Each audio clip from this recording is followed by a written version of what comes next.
vous adresse, vous, amis qui m'écoutez, la bienvenue en Jésus-Christ, notre Sauveur, qui vous apporte paix et joie. Loin des lames, des soucis de cette terre, disons Hosanna, oui donnons gloire à Dieu, et levez-vous, porte de la cité, qu'ici même éclate votre joie.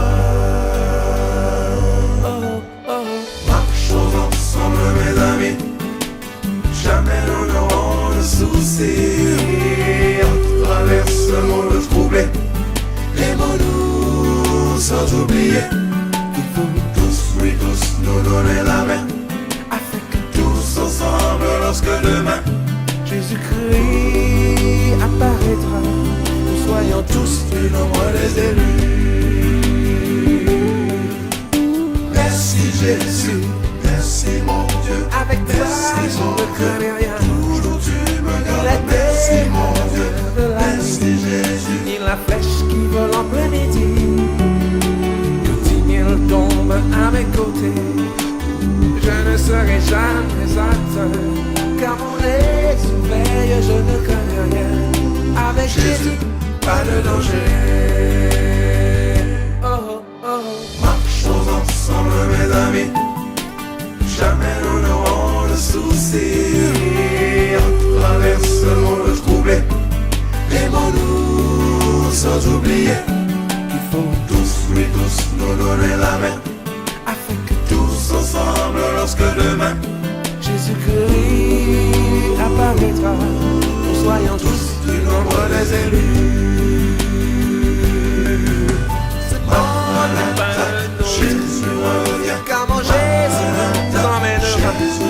Que nous y attachons là, mes frères, gardons l'unité de la foi, ne perdons pas de vue le salut, afin que tous nous soyons des élus.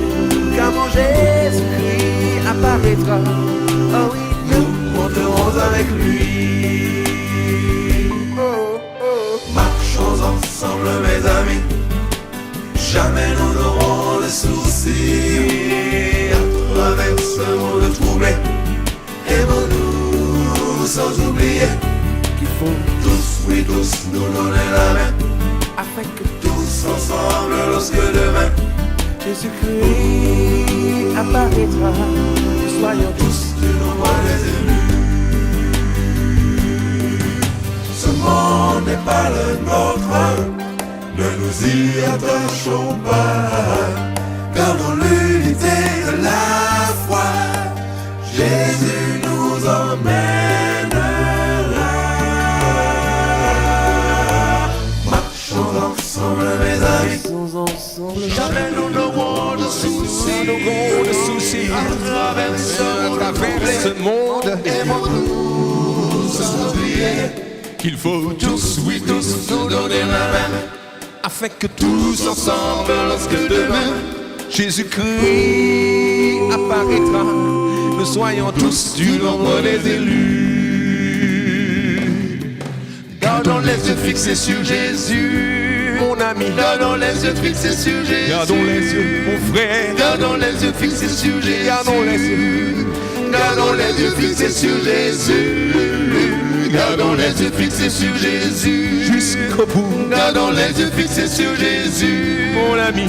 Gardons les yeux fixés sur Jésus. Gardons les yeux fixés sur Jésus.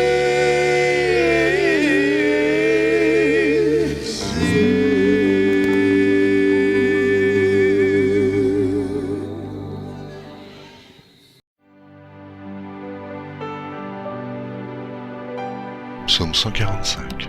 Louange de David. Je t'exalterai, ô mon Dieu, mon roi, et je bénirai ton nom à toujours et à perpétuité.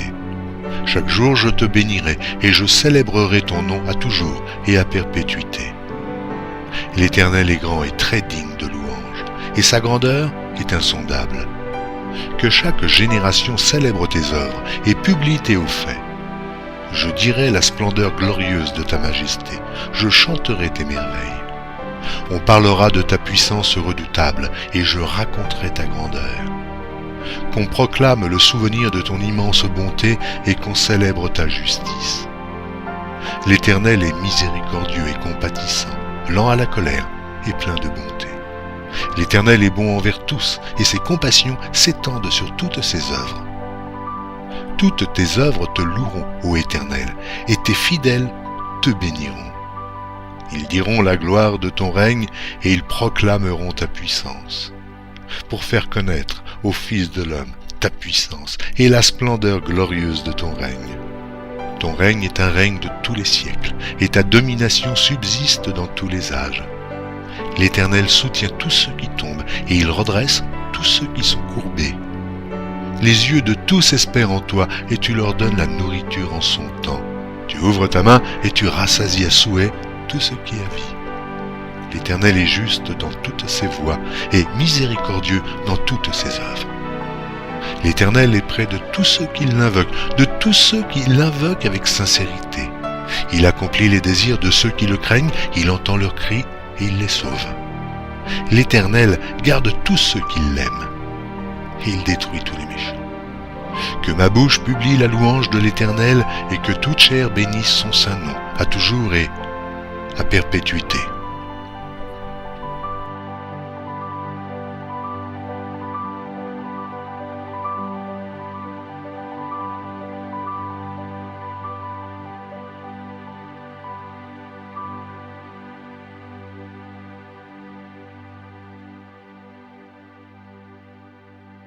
Si ça pas possible garder distanciation physique à 1 mètre, en cas mettez masque en moins.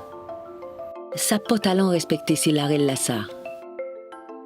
Pangade, si ou ka mal sévier pi mas là, il pas qu'à protéger ou. D'abord pour mettre mas là, lavez main et puis de l'eau et savon, ou ben désinfecter main et puis en solution hydroalcoolique. Quelle qu'en soit qualité à mas là ou tini là, il doit être couvert toute néao et puis bouchao et doit être rivé juste en bas menton ao. Aidez au ces codes là, au bain c'est élastique là, pour serrer mas là au pis si visage. Depuis ou mettez mascao, pas manier encore. Si ou manier, désinfectez main. Pas jamais mettez masque là en bas menton au bain laissez pendre si on can. Pour ôter mas là, ôtez pas d'ailleurs sans manier devant aille. Mettez-y dans un sac plastique pour les au cas où mettez, au bain pour laver en fin journée là. Les au capoter mascao ou qu'à protéger les autres. Les ou en face à face, les ou à au moins en métaillot, et ou qu'à éviter contaminer côté tout le monde qu'a partagé. Poté masla qu'a vine en complément à toutes ces les autres gestes baillés là. Dépi ou pé, toujours respecter distanciation physique là, sinon poté en masse.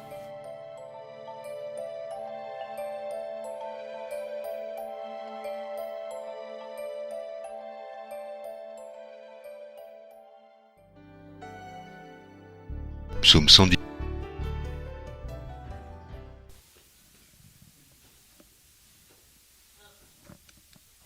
Église de Dieu, bonjour.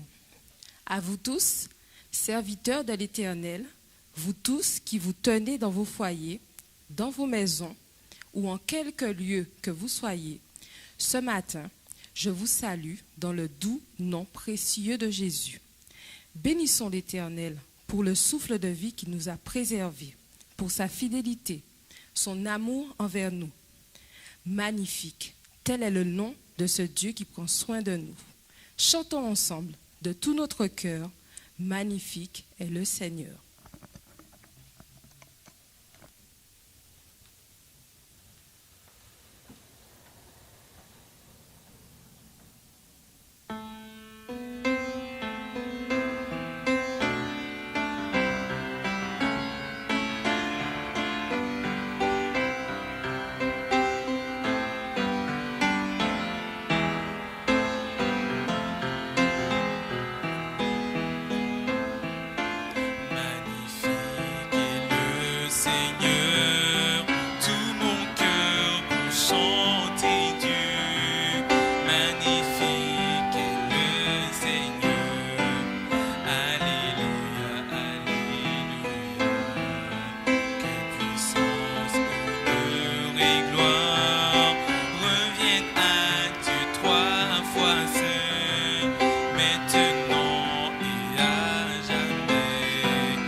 vous invite ce matin à ouvrir la parole de Dieu et lisons tous ensemble au psaume 134. Cherchons le psaume 134. Nous lirons ensemble. Voici, bénissez l'Éternel, vous tous serviteurs de l'Éternel, qui vous tenez dans la maison de l'Éternel pendant la nuit. Élevez vos mains vers le sanctuaire et bénissez l'Éternel. Que l'Éternel te bénisse de Sion, lui qui a fait les cieux et la terre. Amen. À toi, mon ami, continuons d'adorer notre roi au cantique numéro 617.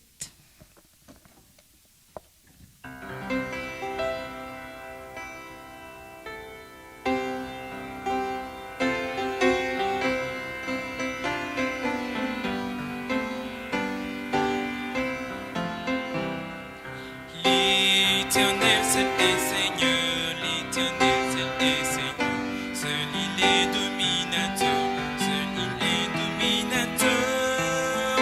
Sur les peuples de la terre, il est maître souverain, maître des ouvrages de sa main, pour sa gloire a voulu faire. Seigneur éternel, puissant créateur, nous te louons. Amen.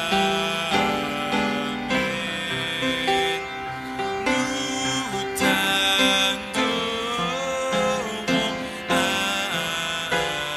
Amen. Seigneur éternel, puissant créateur, nous te louons.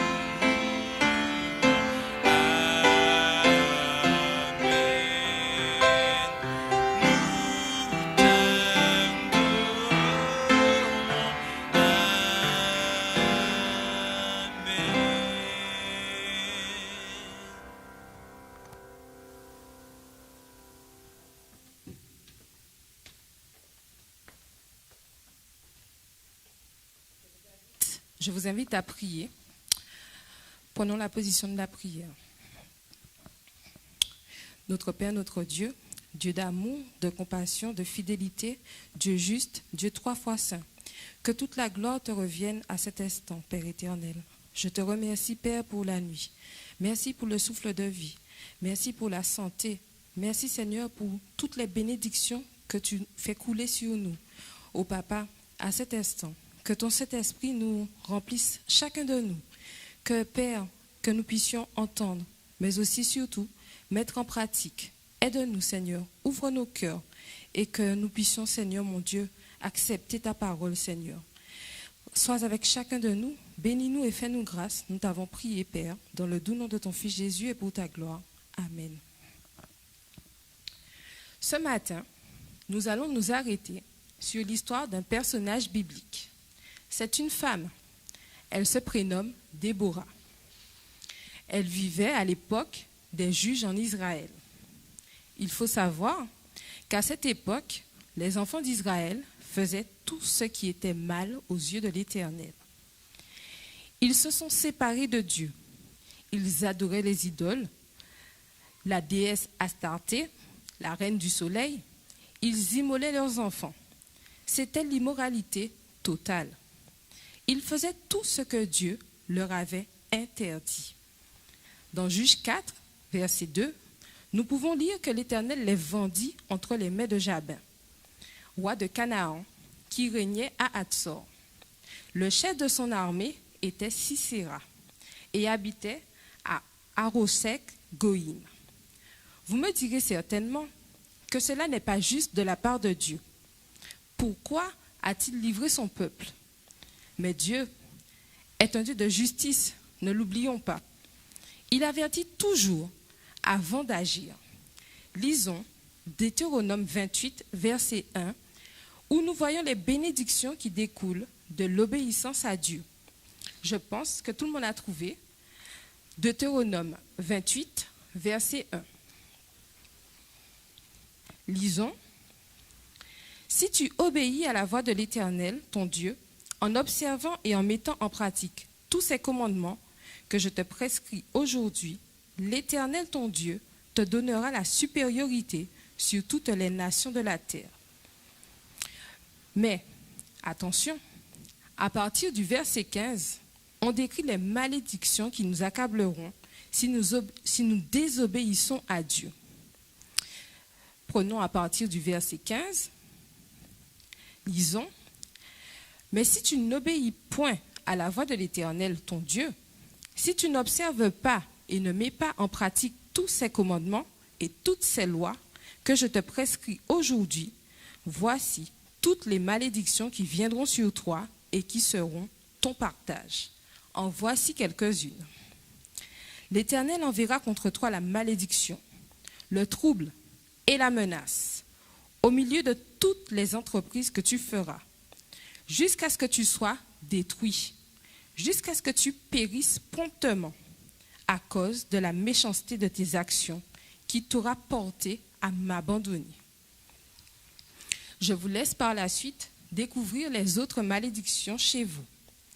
Nous comprenons mieux maintenant pourquoi Dieu a permis au roi de les assujettir. Donc, une question se pose. En est-il de même pour nous aujourd'hui? Bien sûr, tout comme Israël, Dieu a mis devant nous la vie et le bien, la mort et le mal. Vérifions cela dans Deutéronome 30, verset 15. Deutéronome 30, verset 15. « Vois, je mets aujourd'hui devant toi la vie et le bien, la mort et le mal. » Nous voyons que Dieu a mis devant nous la vie et le bien, la mort et le mal. Nous avons le choix. Que ferons-nous? Quel choix ferons-nous en ce matin? En effet, nous croyons qu'il y a deux chemins et non trois. Pas de neutralité. Nous devons prendre position, soit pour le bien, soit pour le mal. En Israël, tout le monde n'était pas corrompu. Dieu a toujours un reste. Pendant 20 ans, les Israélites murmuraient sous le joug de l'oppresseur, puis ils se détournèrent de leur voie idolâtre. Et dans l'humanité et la repentance, et dans l'humilité et la repentance, ils crièrent à Dieu pour être délivrés. Dieu ne fit pas la sourde oreille. Il entendit leurs cris. Nous servons un Dieu miséricordieux. Notre Dieu est le péché, ne l'oublions jamais, mais il aime le pécheur. Proverbe 28, verset 13, nous le confirme. Il est dit, je cite, dans Proverbe 28, verset 13, « Celui qui casse ses transgressions ne prospère point, mais celui qui les sauve et les délaisse obtient miséricorde. » Dieu a entendu le cri de son peuple, qui s'est humilié et repenti.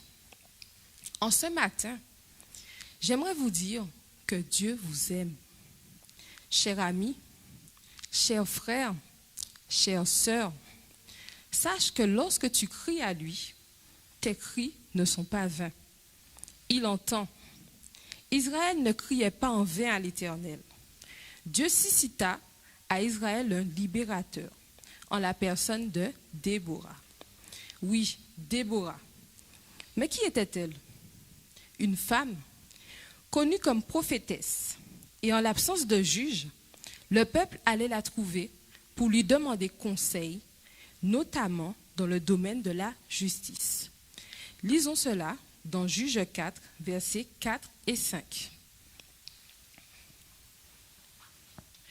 Juge 4, versets 4 et 5. Dans ce temps-là, Déborah, prophétesse, femme de Lapidote, était juge en Israël. Elle siégeait sous le palmier de Déborah, entre Rama et Béthel, dans la montagne d'Éphraïm, et les enfants d'Israël montaient vers elle pour être jugés.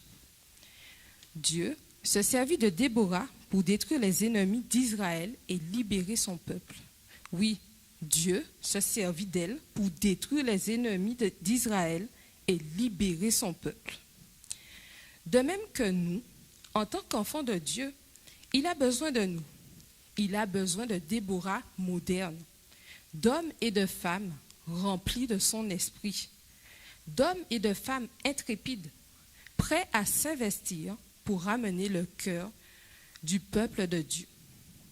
Voulez-vous être ce Déborah moderne?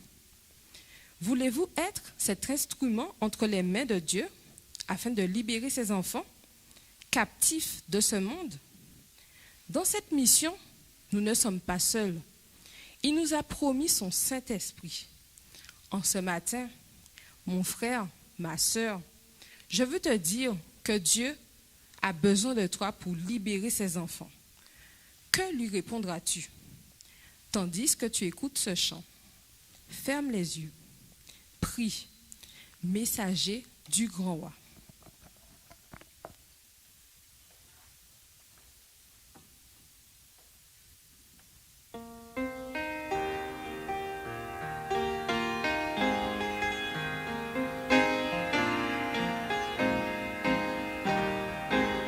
Messager du grand roi, proclame avec foi la joyeuse nouvelle de la vie éternelle. Sont nos pécheurs, l'amour du Dieu sauveur, montrons la croix du Rédempteur, ambassadeur de Jésus-Christ, par la puissance de l'Esprit. Offrez la paix de Dieu, publiez le salut au monde rebelle et perdu. Parlerez de moi, tel est l'ordre de roi, avec joie et courage, délivre son message. Repentez-vous, Dieu vous appelle à tous, tombez, tombez à ses genoux. Ambassadeur de Jésus-Christ, par la puissance de l'Esprit, offrez la paix de Dieu, publiez le salut au monde rebelle et perdu. Écoute notre voix, pécheur pied à la croix, il a dans la poussière, Dieu dit à ta misère, Jésus te recevra, le sang de Golgotha te sauvera. Et racheté de Jésus-Christ par la puissance de l'Esprit, tu diras gloire à Dieu. Jésus mort et perdu, il a donné son grand salut.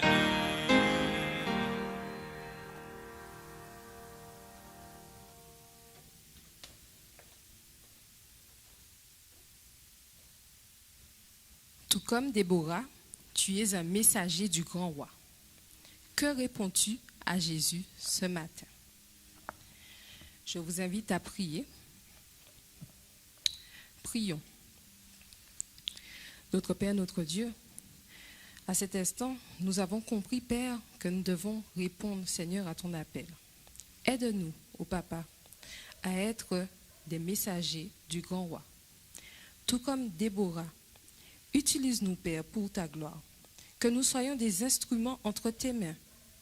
Que tu puisses effacer notre volonté, Seigneur, et que nous puissions nous conformer à ta sainte volonté. Efface-nous, Papa, et utilise-nous. Que ta lumière, plus Seigneur, puisse réfléchir sur nous et que nous puissions la communiquer aux autres. Aide-nous, Seigneur, à briller pour toi, partout où nous passons, partout où nous sommes. Que tu puisses, Père, nous utiliser pour ta seule gloire. Je t'ai prié, Seigneur mon Dieu, non que je sois digne, mais dans le puissant nom de ton Fils Jésus et pour ta gloire. Amen. Bon sabbat à tous.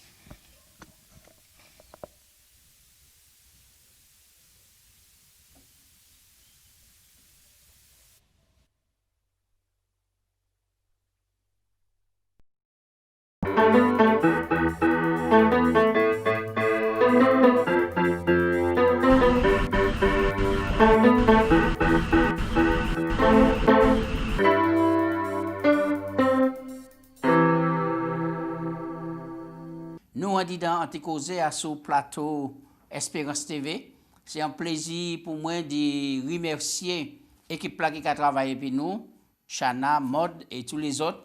Nous les aussi voyons un petit coucou à Serge qui a étudié là-bas.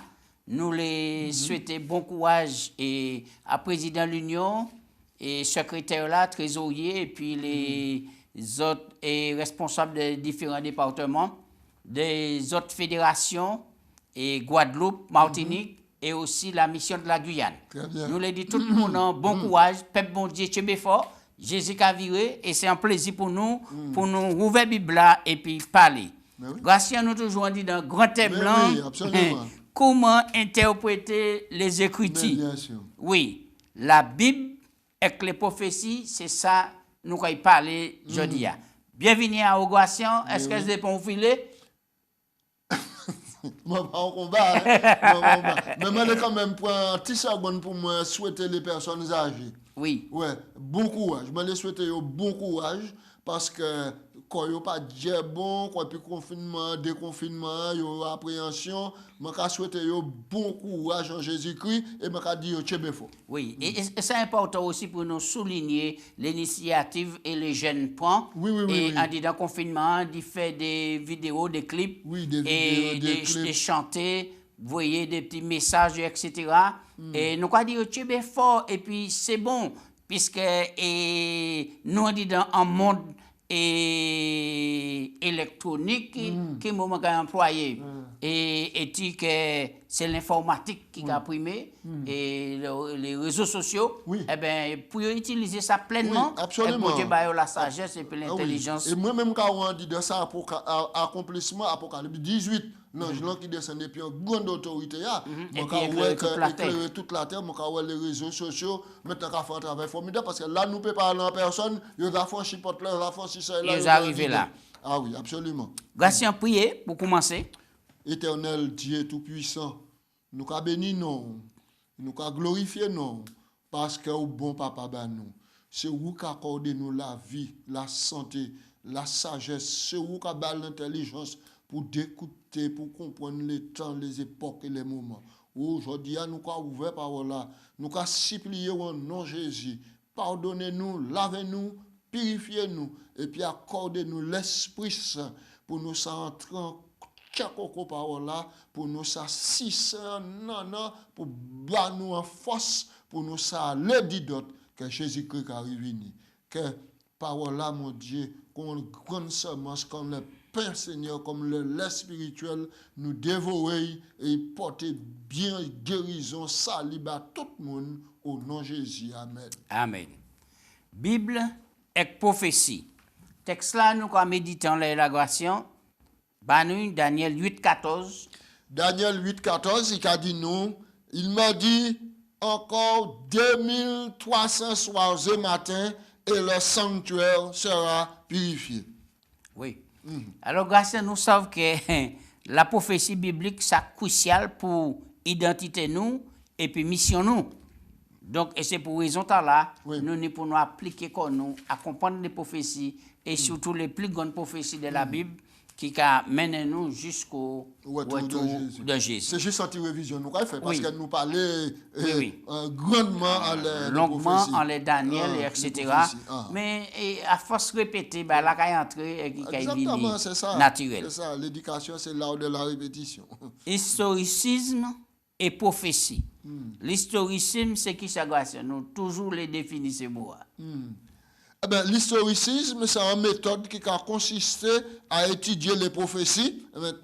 Maintenant, c'est l'idée qu'un bon nombre de principales prophéties de la Bible qui suivent un mouvement linéaire, un mouvement historique ininterrompu, c'est-à-dire passé, présent et avenir et futur.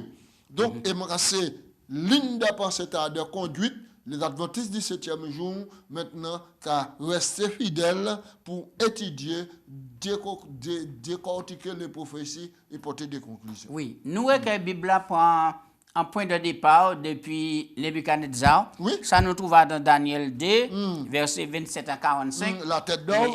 Et rêve là, qui Oui. monarque la tenir, il pas trouver l'explication, ni changer rêve là. Oui. Daniel est obligé d'intervenir sur l'inspiration de mon Dieu, et puis bah Il l'explication. bat Bah nous les grandes lignes Oui. et rêve là, Oui. Gracien, Alors, rapidement. donc, dans Revlan Daniel 2, il y a bah, nous, on va arriver en grande statue, tête litre en or, poitrine et puis bois en argent, en litre en néon, et puis jambes litre de fer et d'argile. Alors, maintenant, J'ai nous, planté de fer, et puis les orteils étaient en partie de fer et puis d'argile. Très bien. Oui. Donc maintenant, nous, tête d'or là, c'était Babylone. Hein? Nebuchadnezzar, la tête d'or. Ensuite, les Mèdes et les Perses, maintenant nous Darius, nous Cyrus, nous toutes ces waters là. Ensuite, nous les hanches des reins, c'est Alexandre le Grand. Nous voyons, et nous avons toutes ces bâchettes là en l'air. C'est ça, nous avons les animaux plus tard. Et puis nous, les jambes de fer et les orteils en partie de fer et d'argile. Nous, l'Empire romain et les 10 royaumes maintenant de l'Europe qui sortent de l'Empire romain. Alors, là, nous avons Daniel 2 qui a présenté une statia, Oui. mais Daniel 7 et puis 8, au lieu d'y parler nous du statia, bah, des symboles, des animaux assez spécifiques. Alors, ces animaux-là, oui. L'ours là, une bélier, bélier et puis bouc. Et puis bouc.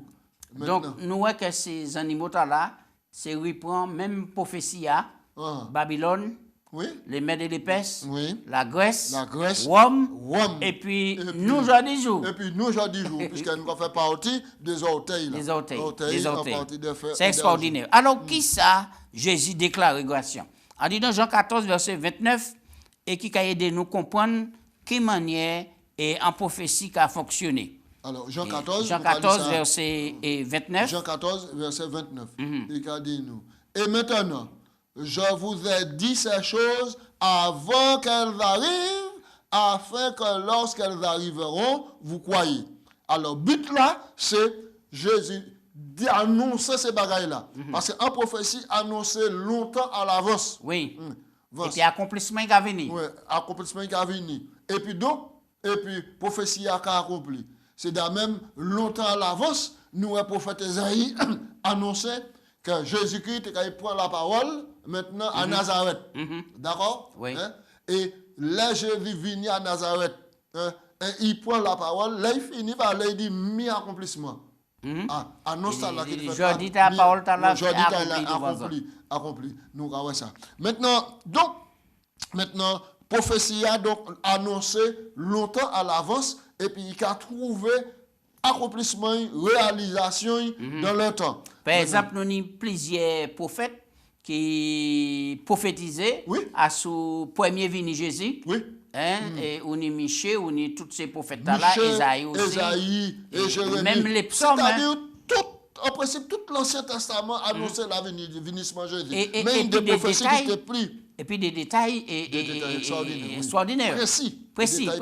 C'est-à-dire, lié naissance. Michel dit, c'est à Bethléem, cependant, maintenant, Joseph et puis Marie, c'est Nazareth. Mon Dieu trouvait, le temps arrivé, il suscitait. Oui, il a monté pour un recensement, et c'est là qu'il a accouché. Ensuite, nous, Bethléem, la maison du pain. C'est là Jésus était pour et il y a une prophétie qui t'a dit, manière, il t'a séparé l'ange Jésus après la mort, et tout ça fait à la lettre. Exactement. Et nous, la prophétie aussi, et maintenant, il t'a dit que pièce de pas été brisée. La Bible a dit nous, là, il est arrivé, garder, il va jeter tes amours. Par contre, pour les autres, là, ils brisaient des hommes plus facilement, pour te tirer là. Alors, donc, nous avons donc l'historicité. Donc, c'est un chaîne maintenant qui a commencé, qui tient compte du passé, du présent et de l'avenir. Et c'est exactement comme ça pour nous donc maintenant analyser les prophéties et tirer des conclusions. Nous, grâce à une grande prophétie là, notamment et rêve là, et qui a arrivé et vraiment à l'établissement Du royaume éternel. Du royaume éternel. Du royaume éternel. Le C'est royaume important. éternel. De Daniel 2, il est arrivé donc au royaume éternel. C'est important. Daniel Parce que je dis, jouation, nous avons refusé d'entrer en profondeur de ces prophéties. C'est en fatigue pour le monde.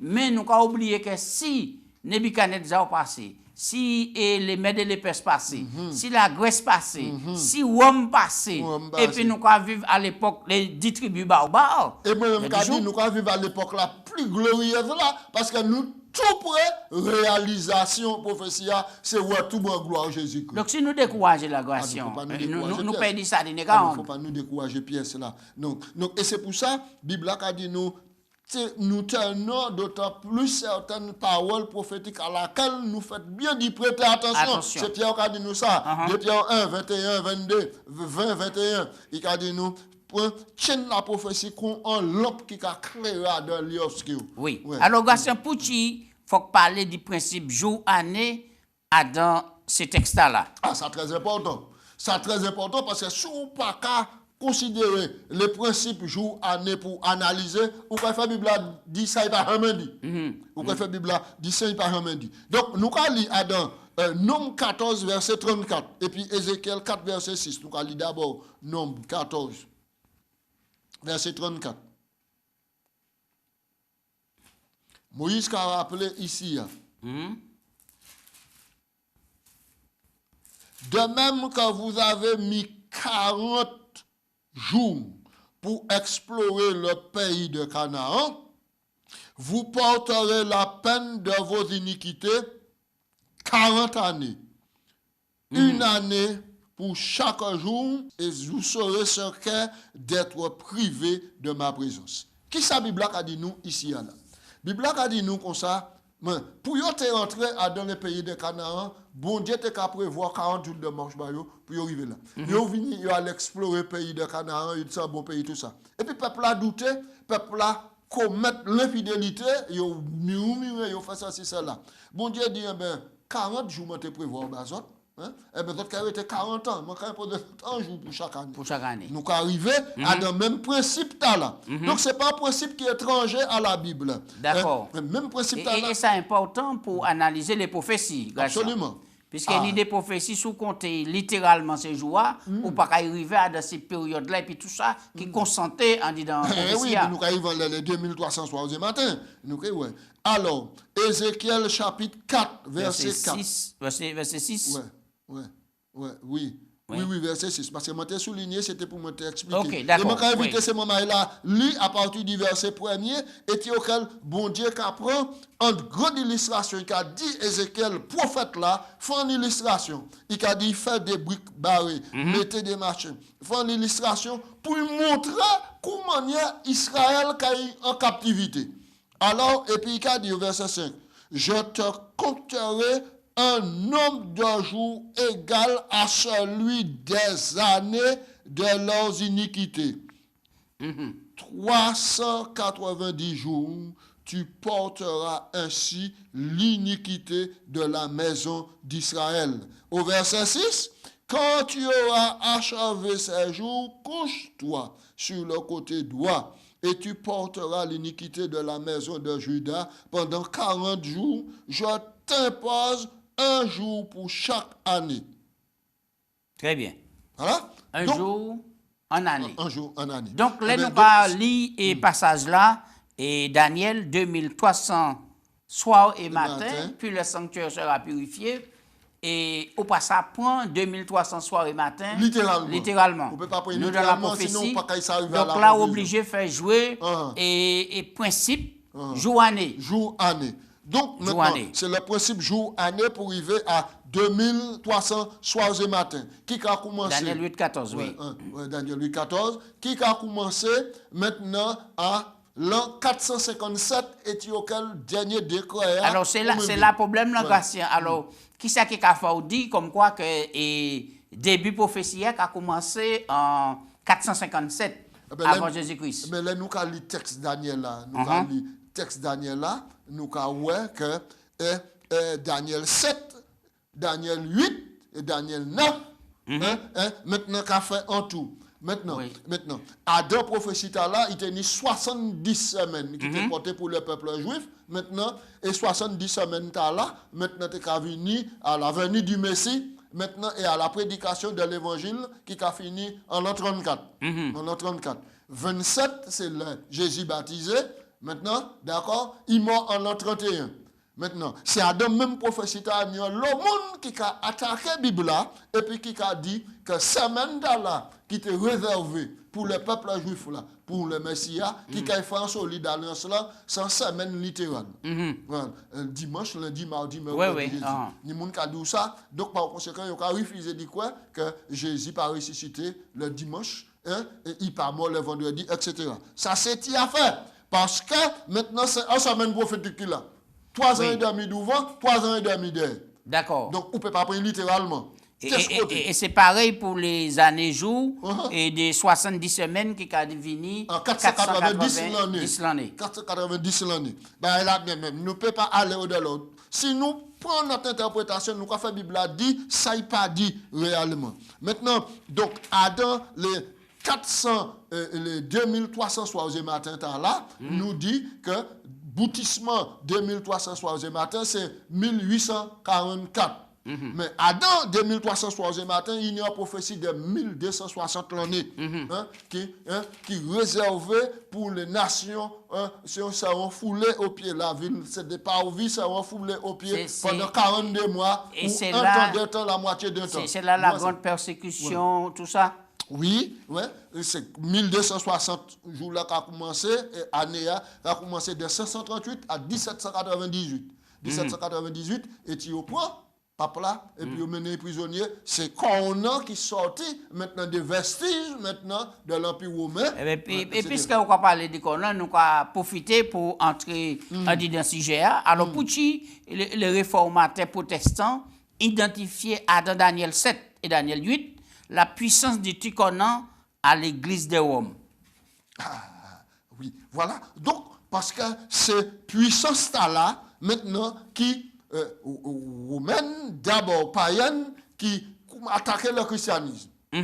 D'accord? Païennement, ils ont attaqué le christianisme. Mais maintenant, la puissance païenne de Rome faiblit. Maintenant, c'est l'évêque de Rome qui monte en l'étoile. Et puis, autorité ici, vrai, maintenant, de la puissance païenne et du dragon, maintenant, pour offenser. Il mène en guerre latérale contre le peuple de Dieu. Il opprimera les saints du Très-Haut. Daniel chapitre 7, à partir du verset 25. Et il a espéré changer les temps et la loi. Ouais. Il prononcera des paroles blasphématoires contre le Très-Haut. Il opprimera les saints du Très-Haut et il espérait changer les temps et la loi.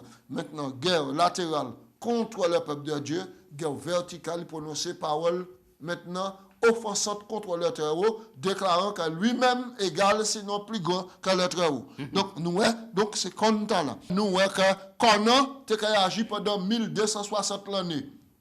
Et après 1260 l'année, il a perdu autorité. Il était attrapé en blessure mortelle. Oui, l'histoire apprend nous que c'est le général Berthier qui rentre à Rome et qui prend papa là. Maintenant, et puis il fait prisonnier à Avignon. À Avignon et puis mort. Ensuite, à Valence, il mort. Bon, maintenant, et nous, Apocalypse aussi confirme nous qu'il y a une blessure mortelle qui était guérie. Toutes ces processus. Et nous, toutes les attaques qu'on a menées contre la loi bon Dieu, contre le peuple bon Dieu, et c'est fouler en pied. Et puis, attaquer le sanctuaire, alors qui manière qu'on arrive à attaquer le sanctuaire? Attaquer le sanctuaire. C'est-à-dire, là où il attaquer le sanctuaire, c'est qu'il déposait les vérités essentielles concernant le pardon des péchés, le salut, la grâce, maintenant, la grâce, maintenant, pour insuffler maintenant un salut par les œuvres. Il faut tout faire pour recevoir le salut. Faire pénitence, fait confession à la Vierge, fait confession au Saint, fait toute bagaille, c'est-à-dire maintenant, tout ça qui était centré en le bon Dieu pour recevoir grâce, pardon et salut, maintenant il déplaçait en les saints, le pontife et la confession, etc. Maintenant, et c'est en ce sens-là, il a attaqué. Oui, et là encore, il fait une attaque terrible. Là, c'est usurper le pouvoir de Christ comme intercesseur en l'air. Exactement. Il a fait moun venir confesser péché en pied. Exactement. Et alors, donc, tout ça fait que, maintenant, maintenant, courroie qui était porté à l'attaque du sanctuaire là, maintenant, il tenait une période qui était limitée. 1260 l'année. Et après cela, maintenant, le sanctuaire sera purifié. C'est-à-dire qu'il y a un jugement qui a commencé. Et nous apprenons que en 1844, à la fin des 2300 soirs et matins, qui a annoncé depuis Daniel 7 là, il y a le juge qui prend place et puis le jugement commence. Oui, c'est ça qui est la suite normalement. Alors, qui ça ou qu'a créé le jugement investigatif qui commençait normalement le 22 octobre 1844. Oui, jugement là, c'est des investigations qui faites maintenant, des recherches alentour, maintenant, les personnes qui ont professé la foi. Voilà. C'est maintenant, ce jugement là, c'est un jugement qui pas en défaveur du peuple de Dieu, mais qui en faveur du peuple de Dieu. Parce qu'en réalité, jugement là, qui est confirmé.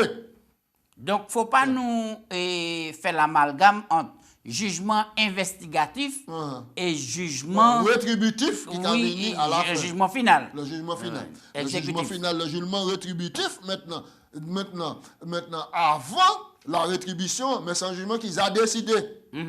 C'est pas là Jésus venu, il a sélectionné les gens pour ça, qui ça sauver ça, qui perdu. Maintenant, c'est pas été classé ni longtemps. Mais le jugement investigatif, maintenant, qui a vérifié la sincérité de tous les adorateurs. De tous les adorateurs, maintenant, qui plaçaient devant la loi de Dieu et puis la grâce de Dieu. Oui. Alors nous avons dit dans tout ça que les grandes lignes prophétiques qui étudiées et qui ont montré nous, Babylone Lyon, Médo-Persan Lousla, la Grèce Léopaula, Rome et quatrième bête là qui est en manière bizarre, etc. Et puis Rome papal, et Tikonan. Là où vous regardez tout ça, vous voyez qu'effectivement, il y a un gros travail qui mène là en attaque. Et tout ça, c'est l'enjeu du grand conflit cosmique. Le grand conflit cosmique. Satan qui a usé les dernières âmes, maintenant, pour essayer maintenant d'éradiquer la religion, le peuple de Dieu. On nous prend des textes là, Daniel 7, 9, 14 et Daniel 8, 14 et puis 26. Et puis, vous pouvez commenter et explication, nous ni en dit dans Daniel 7, verset. Oui.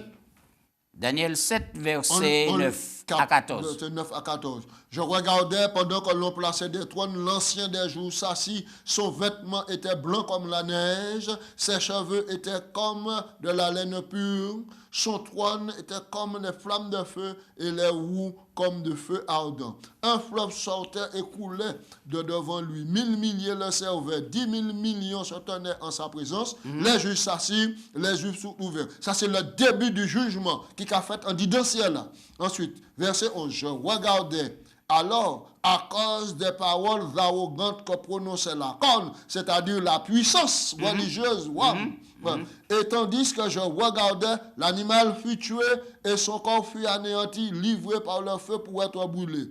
Les autres animaux furent dépouillés de leur puissance, mais une prolongation de vie leur fut accordée jusqu'à un certain temps. Donc, nous avons pour les autres animaux. Je regardais pendant mes visions nocturnes et voici sur les nuées des cieux arriva quelqu'un de semblable à un fils d'homme. Il s'avança vers l'ancien des jours et on le fut approché de lui. D'accord?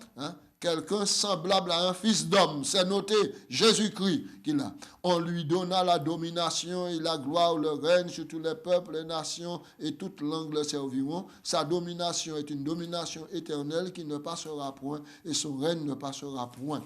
Maintenant, oui, Daniel 8, 14 et puis 26. Oui. Nous lisons Daniel 8, 14. Maintenant, en verset 13, j'entendis parler un saint, un autre saint qui parlait et il dit combien de temps s'accomplira la vision sur le sacrifice perpétuel et le péché dévastateur. À quand, jusqu'à quand le sanctuaire et l'armée seront foulés aux pieds. Il m'a dit 2300 soirs et matins et le sanctuaire sera purifié. D'accord. Verset 26. Alors, le verset 26. La vision des soirs et des matins dont il s'agit est véritable. Soulignez ça. Pour toi, je secrète cette vision car elle se rapporte à la fin des temps. Oui, Voilà. et dans d'autres versions, il y a un temps éloigné. Et longtemps Donc, ça ne éloigné. peut pas être en oblitéral, Ah. puisque nous avons assez évidence. Mais c'est Disons texte assez là, évidence. pour montrer nous Ah, que et c'est puis- l'un des plus grandes Et prophéties. puis des paliers d'événements qui doivent maintenant acheminer, réaliser Oui. pour arriver jusqu'au Oui. retour de Jésus. Alors, Gatien, est-ce que vous pouvez lire ce paragraphe à nous là, sans laisser à nous et pratiquement fini, pour et puis viens mettre en mémoire l'explication et de ces textes-là, nous finissons lire. Ouais. Après Et- la période. Voilà. Après la période de persécution médiévale, c'est-à-dire pendant le Moyen-Âge, qui s'est terminée en 1798, ça nous dit, la peuple a mené en arrestation, l'emprisonnement du pape là, par le général Berthier, c'est le pape Pie VI, par le général Berthier de l'armée napoléonienne, Apocalypse, nous ça 13, 3, Daniel 7 et 8, parle du jugement. Le jugement doit avoir lieu au ciel où les juges s'assirent, Ça nous Daniel finit 7, là, verset oui. 10, oui. Et quelqu'un qui ressemblait à un fils d'homme est venu avec la nuée des cieux et s'est avancé vers l'ancien des jours. C'est Jésus. Il s'agit d'une scène de jugement, oui, très bien, qui survint après 1798, avant le retour de Jésus. Donc, plus précisément, 1844. D'accord. D'accord. Cette scène de jugement de Daniel 7 coïncide avec la purification du sanctuaire dans Daniel 8,14. Ces textes parlent de la même chose. D'après Daniel 8,14, le temps de cette purification du sanctuaire est terminologie du jour des c'est-à-dire Expiation. des jours des expiations, 2300 soirs et matins, ou suivant le principe jour-année, ces jours représentent 2300 années. Le point de départ de 2300 années se trouve dans Daniel 9, 24, où la prophétie des 70 semaines, 490 années, retranchée de la vision des 2300 soirs et matins. Au 490 de 2300 qui a été 1810. En fait, le nombre de chercheurs considère avec justesse que la prophétie de 2300 soirs et matins, 490 années de Daniel 8, 14 et la prophétie des 70 semaines, 490 années, Daniel 9, 24 à 27, sont deux parties d'une seule et même prophétie. D'accord? Donc, ok. Le verset qui suit dans la prophétie des 70 semaines, Daniel 9, 25, donne le commencement de la période depuis qui a été émis la parole disant de rebâtir Jérusalem. La date de cet événement est la 7e année du roi Artaxerxès, et j'ajoute longuement, Oui, ça, quand on 457. veut ça dans Esdras 7, verset 7. Exactement. Si l'on ajoute 2300 soirs et matins, nous arrivons à 1844, peu de temps après 1798 et avant le retour de Jésus. C'est là que Jésus est entré dans le lieu très saint et a commencé son œuvre d'intercession, Absolument. la purification Amen. du sanctuaire céleste. Amen. Très bien. Voilà donc le Très temps. bien. Alors, Alléluia. Gaston, c'est formidable. Là, nous faisons une revision générale, et puis appui, et texte, et etc. On nous Absolument. finit, on Ah, est sur la la typologie. typologie en tant que prophétie. Qui ça, Typologie, bon, l'avait en dit? tant que typologie, c'est-à-dire, on voit les types, les types, les antitypes. D'accord. Type. Alors, c'est facile pour nous. Bon Dieu dit Israël, fais-moi un sanctuaire. Et puis, moi, quand habiter au milieu des autres. À deux sanctuaires-là, il mettait des types. Des types, maintenant, qui, un jour, quand ils rencontraient l'antitype. D'accord? Maintenant, le type, le sang de l'agneau pour le pardon de péché, maintenant, c'est le type de l'antitype, le sang de Jésus. D'accord. J'en dis nous, si nous sommes en communion avec lui, maintenant nous sommes, si nous marchons dans la lumière, 1 Jean 1, verset 7, nous sommes mutuellement en communion et le sang de Jésus, son Fils, nous purifie Alors, de tout péché. l'agneau sacrificiel aussi, L'agneau. Qu'abord la réalité. Qu'abord la réalité, Jean 1, 29, Jean dit, voici l'agneau de Dieu, 1000 agneaux de Dieu qui ont péché le péché du monde. Type et antitype, Matthieu 12, 40.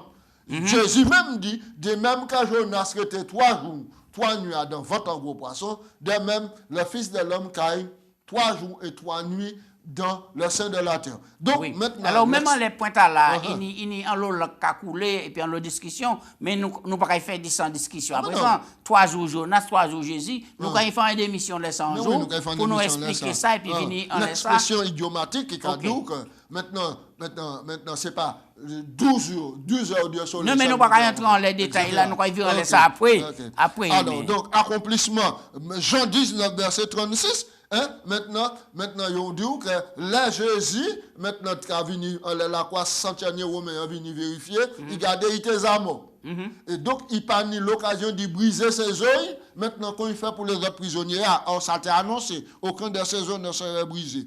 Nous aussi, dans Jean 3, 14, 15, et nous un antitype, un type et puis un antitype. De même que Moïse élevait la perche avec le serpent dans le désert, ainsi le Fils de l'homme sera élevé Oui, oui. à la croix. Donc, type et antitype. Il y a tout ça, où il a viré dans l'histoire, où il y a Babylone et machin, et puis où il y a Lyon, Oui. où il y a la Grèce, où il y a Boucla, et etc. Oui, Donc, etc. toujours il y a type et antitype, Oui, type et tout ça et qui permet antitype. nous de comprendre Type et antitype. avancer Maintenant, par la grâce de Dieu. Il y a donc un type. Abraham, c'est le type maintenant de tous les croyants qui viendront. Donc, parce que si vous êtes de la postérité de David, vous êtes de la postérité d'Abraham, héritier de la promesse.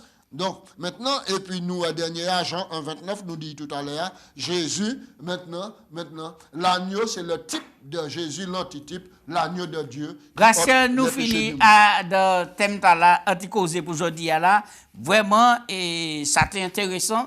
Et nous commandons ces moments de continuer à étudier dans un esprit de soumission, de prière, et puis de connexion, et puis bon Dieu. Absolument. La Bible est la prophétie. Mais Nous oui. sommes peuple de prophétie, et nous sommes pour nous préparer comme nous, parce que Jésus a viré, sinon les prophéties. Je invite le peuple, mon Dieu, à reconsidérer les prophéties.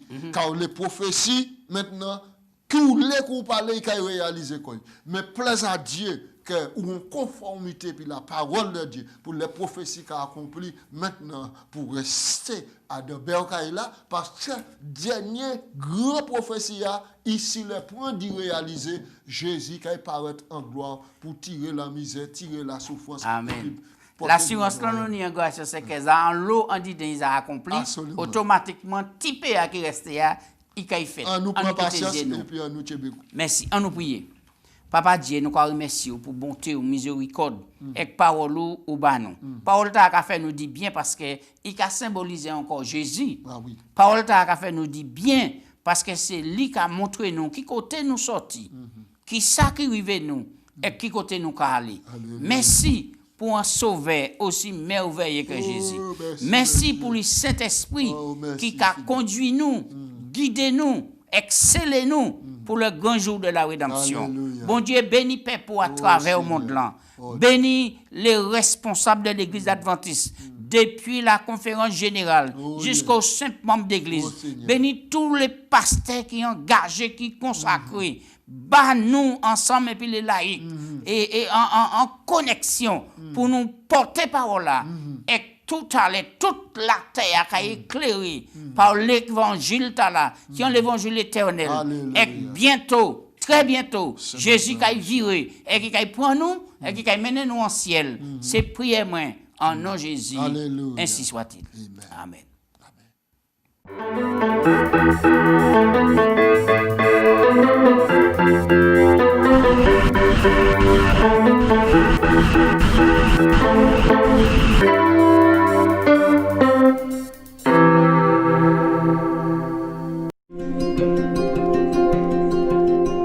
Selim et sa grand-mère sont heureux de se retrouver.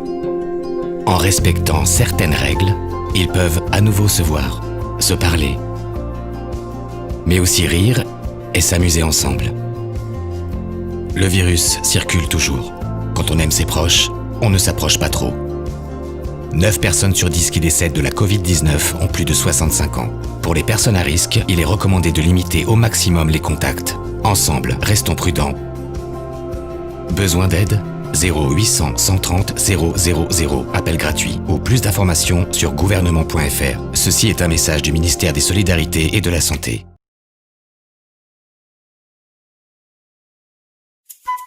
Chers Chers enfants, bonjour. C'est Lorena ici et je viens vous raconter une histoire qui s'appelle Une invasion des serpents. Notre verset mémorisé dit comme ça: Ayez foi en Dieu. Et il se trouve dans Marc 11, 22. Et aujourd'hui, nous allons nous rappeler que nous adorons Dieu lorsque nous avons foi en lui. Est-ce que tes parents t'ont déjà demandé de faire quelque chose que tu ne voulais pas faire? Peut-être ne comprenais-tu pas pourquoi ils voulaient que tu fasses cela, mais tu leur as obéi quand même, parce que tu avais foi en eux. Tu savais qu'ils voulaient ton bien. Une chose semblable, tu sais, est arrivée aux Israélites. Cela faisait 40 ans que le peuple de Dieu errait dans le désert. Pendant 40 ans, on peut user des dizaines de paires de sandales. On peut user des tas de vêtements. On peut également avoir des dizaines de cloques aux pieds. Quelques mois après leur sortie d'Égypte, les Israélites étaient arrivés aux frontières de la terre promise. Ils leur avaient envoyé de la manne. Ils leur avaient donné de l'eau. Leurs chaussures et leurs vêtements ne s'étaient pas usés. Et plus, les Israélites étaient aux portes de la terre promise, tellement près qu'ils pouvaient voir ces fraîches vallées et ces vertes prairies. Et ils croyaient que c'était injuste qu'ils aient dû passer ces 40 années dans le désert. Ils s'irritèrent. « Pourquoi n'y sommes-nous pas déjà ?» se disaient-ils. Ils se plaignaient et se lamentaient les uns les autres. Puis ils commencèrent à murmurer contre Dieu et Moïse. « Pourquoi nous avez-vous fait sortir d'Égypte pour nous amener mourir dans ce désert ?» dirent-ils à Moïse. « Il n'y a pas d'eau, il n'y a pas de pain, et nous en avons assez de manger de la manne. » Ils n'avaient aucune reconnaissance pour la protection que Dieu leur avait accordée. Ils n'étaient pas contents qu'il ait empêché leurs vêtements de s'user. Ils n'étaient pas contents de voir dû passer toutes ces années dans ce désert chaud et poussiéreux. Et ils accusaient Dieu d'être responsable de toutes leurs difficultés. Pauvre Moïse! Il avait déjà entendu. Dieu décida de leur retirer sa protection afin qu'ils voient par eux-mêmes quelles en seraient les conséquences. Les serpents venimeux qui vivaient dans le désert envahirent bien vite le camp et beaucoup se firent mordre. Dans presque toutes les tentes, on trouvait des morts ou des mourants. Personne n'était protégé de leur venin mortel. La personne mordue mourait en peu de temps.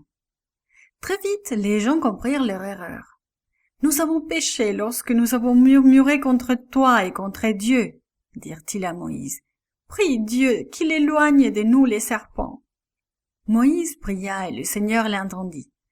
Dieu lui dit de fabriquer un serpent d'airain et de le mettre sur un poteau.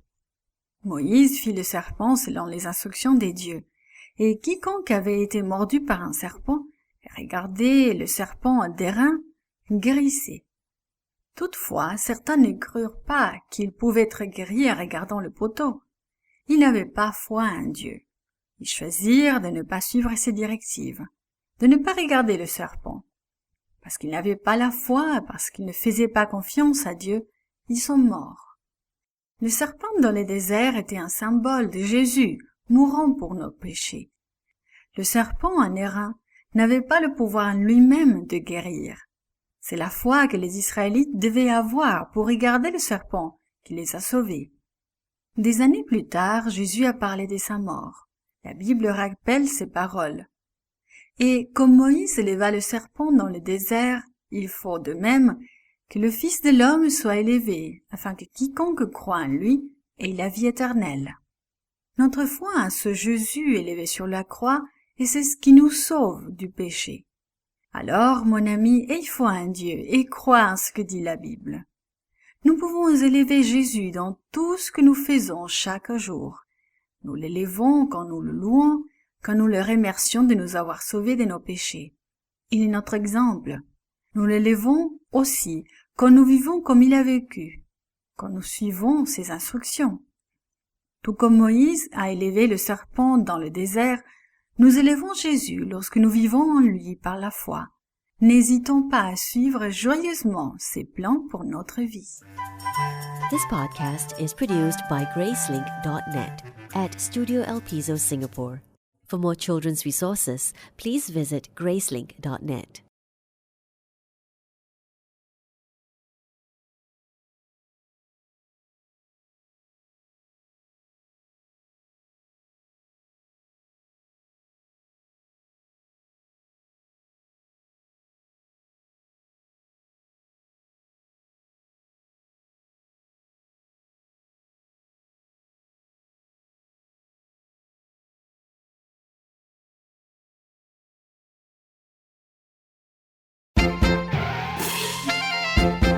Bonjour les enfants, c'est Lorena qui vous parle et aujourd'hui je vous amène une très très belle histoire qui s'appelle « Suivez-moi ».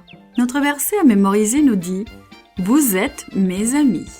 Jean 15, 14. Nouvelle, que fais-tu? En parles-tu à quelqu'un? Tu aimes peut-être le dire à ton frère ou à ta sœur, ou à un ami. C'est amusant de partager une bonne nouvelle. Tu sais, un jour, un pêcheur nommé André parlait à Jésus.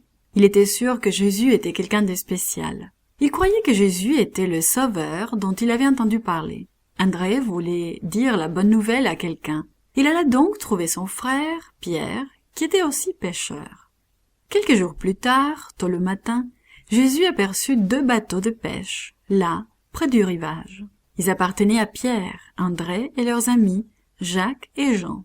Ces hommes, qui avaient pêché toute la nuit, lavaient et réparaient leurs filets.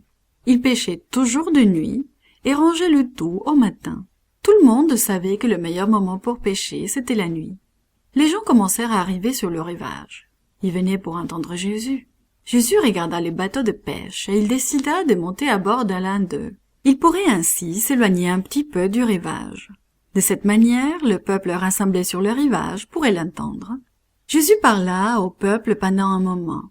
Il se tourna ensuite vers Pierre. « Pierre, jette tes filets dans les eaux profondes et attrape du poisson, dit-il. » Pierre fut surpris. « Maître, nous avons pêché toute la nuit et nous n'avons rien attrapé, répondit-il. « Mais je ferai ce que tu as demandé. » C'est ainsi que Pierre et son frère André tirèrent leurs filets. Ils savaient que le jour n'était pas bon pour la pêche, mais ils mirent quand même leurs filets dans l'eau. Soudain, ces derniers furent remplis avec plus de poissons que tu peux compter. Le filet était si lourd de poissons que Pierre et André appelèrent Jacques et Jean pour les aider. Jacques et Jean sautèrent de leur bateau et les aidèrent. Eux aussi étaient surpris de voir tant de poissons. Quand les filets et les poissons furent sur le rivage, Jésus se tourna vers les 4 pêcheurs. « Suivez-moi, dit-il, et je vous ferai des pêcheurs d'hommes. » Jésus voulait dire qu'il l'aiderait à parler aux gens de l'amour de Dieu pour que ces gens désirent suivre Dieu. Pierre et André, Jacques et Jean voulaient aider Jésus. Ils voulaient parler aux gens de cet homme qui avait fait de merveilleuses choses. Ils voulaient partager l'amour de Dieu. Ils quittèrent donc leur bateau de pêche, leurs filets et tous ces poissons derrière pour venir aider Jésus. Pierre et André, Jacques et Jean étaient des amis pêcheurs qui devinrent les aides spéciaux de Jésus.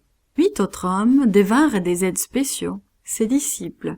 Ils s'aidèrent les uns les autres et parlaient de Jésus et de son amour tout le reste de leur vie. Tu es aussi l'ami spécial de Jésus. Tu peux aider tes amis. Tu peux aussi leur parler de Jésus. Tu peux être un aide pour Jésus, tout comme les disciples. This podcast was brought to you by Gracelink.net and Studio El Piso in Singapore. For more children's resources, please visit Gracelink.net.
Bonjour chers frères et sœurs.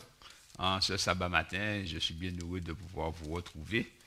Nous ne sommes pas encore ensemble dans la maison de Dieu, mais Dieu travaillant, le corona s'en ira et nous resterons par la grâce de Dieu et nous pourrons nous retrouver et continuer à adorer ensemble.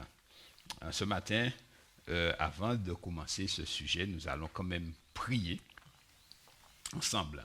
Notre bien-aimé Père Céleste, nous voulons te rendre grâce pour ta bonté et ta fidélité. Nous voulons te remercier pour le jour du sabbat que tu nous as donné et dans lequel, Seigneur, tu bénis ton peuple dans le monde entier. Seigneur, bénis les frères et sœurs, bénis ceux qui sont malades, bénis ceux qui sont dans les cliniques, dans les hôpitaux. Nous prions afin que tu fortifies la foi de chacun de nous et que, Seigneur, tu nous aides à lever les yeux en haut, sachant que bientôt tu reviens pour nous prendre avec toi. Éternel, accorde-nous ton bon esprit et permets-nous de comprendre ta parole. Nous t'avons prié au nom de Jésus et pour ta gloire. Amen. Chercher Dieu. Tel est le titre du sujet d'aujourd'hui. Aujourd'hui, beaucoup de personnes sillonnent le globe aux 4 points cardinaux à la recherche d'un trésor.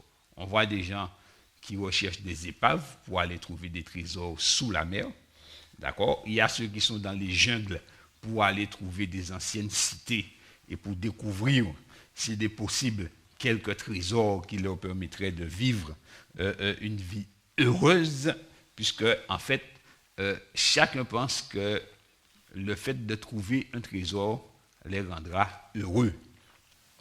Ils ne négligent aucun moyen pour atteindre leur but.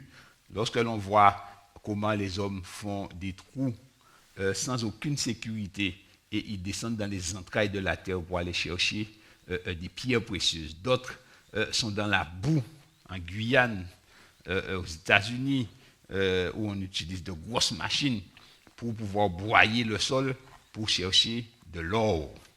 Alors, ils ne négligent aucune peine, capables de dormir dans la boue, capables de supporter les privations avec l'unique vision que s'ils trouvent le trésor, eh bien, ils pourront vivre heureux. Cependant, certains ne trouvent rien durant toute leur vie ou simplement quelque chose d'insignifiant. Mais d'autres trouvent et ils ne sont pas plus heureux pour cela.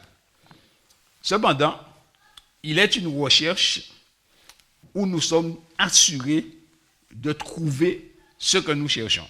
Lisons dans Isaïe 45 et le verset 19 ce que dit la parole de Dieu. Isaïe 45, verset 19. Le Seigneur dit ceci: « Je n'ai point parlé en cachette dans un lieu ténébreux de la terre. Je n'ai point dit à la postérité de Jacob, cherchez-moi vainement.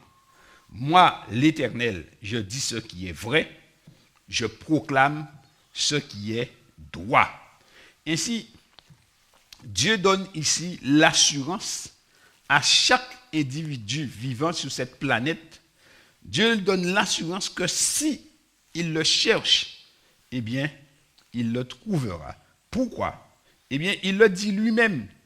Dieu dit, je n'ai pas dit de me chercher vainement, parce que je dis ce qui est vrai et je proclame ce qui est droit. Donc, si Dieu dit cherchez-moi, c'est que nous pouvons trouver Dieu. Si Dieu dit cherchez-moi, c'est que Dieu se laissera trouver. Alors, tous ceux qui veulent chercher, eh bien, Dieu leur promet que leur recherche ne sera pas vaine. Maintenant, chercher Dieu, oui, mais comment chercher Dieu? Alors, nous allons voir déjà au moins 3 mauvaises manières de chercher Dieu. Il y a ceux qui cherchent Dieu par simple curiosité. Et nous pouvons voir cela dans Luc chapitre 8, versets 45 et 46. C'est un épisode de la vie de Jésus. Jésus va chez Jairus pour ressusciter la fillette de Jairus qui est décédée. Et chemin faisant, eh bien, il va guérir une femme qui avait une perte de sang depuis 12 ans. Versets 45 à 46. Alors la femme va toucher Jésus et elle sera guérie. Et Jésus s'est arrêté et Jésus dit, qui m'a touché? Comme tous s'en défendaient, Pierre et ceux qui étaient avec lui dirent, Maître, la foule t'entoure et te presse, et tu dis, qui m'a touché? Mais Jésus répondit, quelqu'un m'a touché, car j'ai connu qu'une force était sortie de moi. Voyez-vous, cette femme est allée vers Jésus. Elle a cherché Jésus. Elle a cherché le contact avec Jésus. Et lorsqu'elle a touché Jésus, quelque chose s'est passé. Et Jésus a dit, une force est sortie de moi.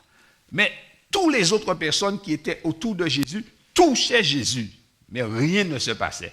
Ils étaient là par simple curiosité. C'est eux qui occupaient les premières places en avant pour marcher à côté de Jésus. Mais, chers amis, ce genre de recherche par curiosité, eh bien, ne nous apporte pas grand-chose. Parce qu'en fait, c'est juste, on regarde les œuvres de Dieu et on dit, et finalement, il n'y a rien qui se passe dans notre vie. La puissance de Dieu n'agit pas à l'intérieur de notre être. Cette femme s'est approchée et la puissance de Dieu a été déclenchée et a agi à l'intérieur. Tandis que la foule qui bousculait Jésus, qui se pressait pour voir Jésus, qui était curieuse, eh bien rien ne s'est passé pour elle. Donc, lorsque nous cherchons Dieu, nous ne devons pas chercher Dieu juste pour voir, juste pour regarder, est-ce que ça marche, est-ce que c'est vrai. Nous devons chercher Dieu avec sincérité. Mauvaise manière de chercher Dieu pour satisfaire une simple curiosité. Deuxième mauvaise manière de chercher Dieu. Eh bien, Jésus va le dire lui-même dans Jean chapitre 6, versets 22 à 27. Jean 6, versets 22 à 27. Et là, cette mauvaise manière de chercher Dieu, eh bien, concerne plus d'un. Parce que l'homme, généralement, est ainsi fait. Jean chapitre 6, versets 22 à 27, il est dit, Jésus venait de faire un miracle la veille. Et Jésus a multiplié les pains et les poissons. Et les gens ont mangé, ils se sont rassasiés, il en est resté 12 paniers.